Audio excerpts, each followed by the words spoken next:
Hey YouTubers, good morning, Rob Muffet. Guys, this video is going to be about e-bikes and the process I use to figure out whether or not I want to buy another one. And the one I'm looking at now is a Swagtron EB5. And I'm going to talk about that bike in just a minute. But before we do, let me tell you where we're at. I don't have a car anymore. I ride bikes, take Uber or the bus, and mostly bikes. Let me tell you about the bikes I have, and then I'll tell you about the one I want to get to replace one of them. This is my regular bicycle. It's not an e-bike. It has an old-fashioned handlebar to stick up. You don't hurt your back bending over like you do on a mountain bike, and you can swing your legs and feet through here because like a girl's bike, but it folds up. If you have a big trunk in a car, this would go in there. But if you're taking Uber or something, they don't really like something like this because it would scratch up or tear the car maybe, unless it's in a big bag. So this is not a bike you can take on an Uber, but you can put it on the front of a bus, and it's lightweight. These are my two e-bikes. Back here is the first e-bike I ever got, an inexpensive Jetson. It was like $220 some, and it's been a pretty good bike. It folds, but it doesn't fold up very well. It's very long when you fold it up. It's not too small, so you can put it like in a trunk of a car, but it's very inconvenient. It will not go easily in the back of a car unless it's a very big car. And unless an Uber has like an SUV where you can just put it in the back, you would not want to take this in a Uber. Also, it will not go on the rack on the front of a bus, and bus drivers will not let you take it inside unless it was like in a big bag, but then it's really too big for a bus. The other bike is my Answer Gladiator. It's been a workhorse. It's been a wonderful bike, 400 bucks more or less at Walmart. It's got over 1,000 miles on it, 2 years. It's too big for an Uber. It does not fold up, but it will go on the front of a bus. I wanted something that if I was out and about, I could fold up and put into the back seat of an Uber. Or if it's really small, just carry it onto a bus. And some of the small folding bicycles I've seen can do that. But however, most of them are very heavy. But I was thinking I could sell or donate to Jetson and just get a much smaller folding bike that would be able to go in the back of an Uber or onto a bus and replace the Jetson. And that is where I'm at. So I started looking, and I found one. Let me tell you about it. The bike I've been looking at is called a Swagtron. For those people in a hurry, I didn't buy it. And the reason I didn't buy it is because even though there's plenty of parts available and there's a lot of videos about how to repair it and maintain it, the manufacturer does not support it anymore as far as selling the battery. And the only place I could find that sold the battery now says those batteries have been discontinued. I was able to eventually find a battery that has the same power outage and specifications, and the dimensions are very close to the same size, but close only counts in horseshoes and hand grenades.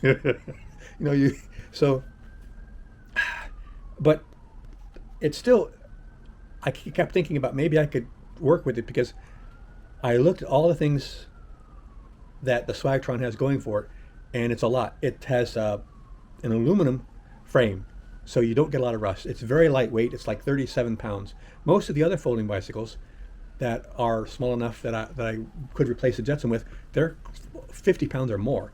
The cost was extremely low, $229. It's fairly reliable. The parts are pretty good quality parts. The size is very small when it's folded up. You could get a bag for it, so you could take it on the bus, and people wouldn't even know you had a bike. You could also make a bag. I'm thinking about doing that, showing you how to easily make an inexpensive bag for a folding bike. It's except for the battery, all the parts are available. There's a lot of YouTube videos about the Swagtron EB5 Pro. The difference between the Swagtron EB5 and the EB5 Pro is the EB5 Pro allowed the user to remove the battery easily. The manufacturer's established. It's not like you're buying a bicycle that has the brand name bicycle. You're in for an adventure when you purchase a product that has the name of the actual item, like buying a washing machine and the model and manufacturer is called washing machine. You may have some corners cut on that fellow there. It's recognized as a pretty good commuting bicycle. It stores easily. I did a lot of reading. There were some people that are much taller than me, like over 6 feet, like 6'3", and they said they didn't have any problem riding it.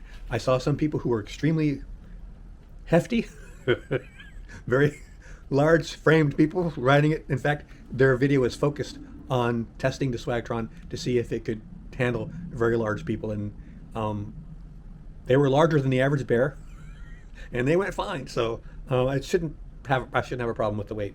But I kept going back to the cons, and originally I thought the biggest negative was the battery was really expensive. It was the one monster scooters that would replace the Swagtron battery, or be a replacement for it, was like $180.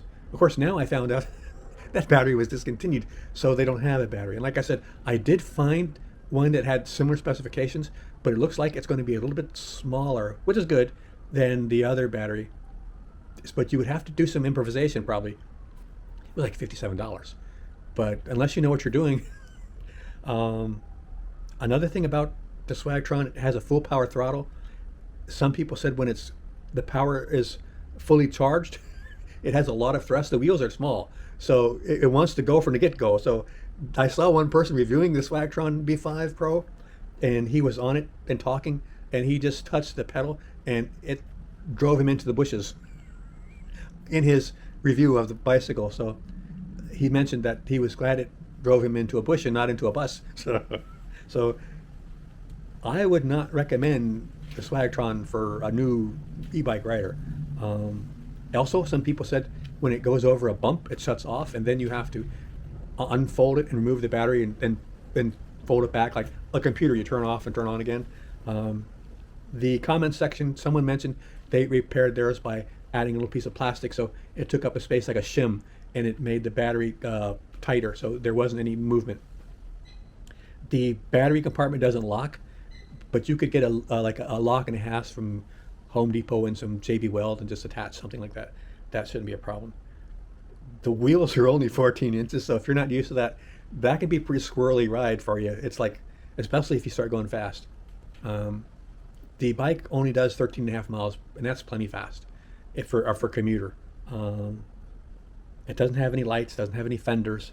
I don't really find it a good idea to be riding the bikes at night anyway, an e-bike, because you tend to go faster than a regular bike, and it's nighttime, things happen. You don't realize that there's something in the street or whatever, or an animal runs across whatever. Plus you have to worry about the cars and so on. So, but you have to worry about the cars in the daytime. It's not water resistant. I think if you got it in a rain, the motor would get wet. There's absolutely no shock absorption. The ride would be very harsh.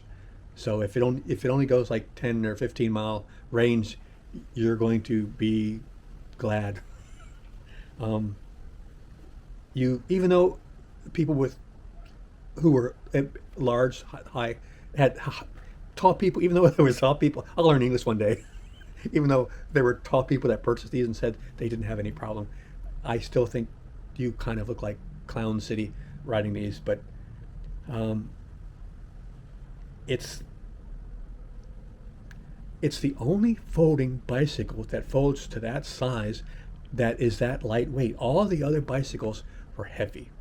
All the other bicycles were very heavy and more expensive. This was the cheapest you're going to find, the best quality you're going to find for that price, and they folded up to the right size, the right space, but you can't find the freaking battery.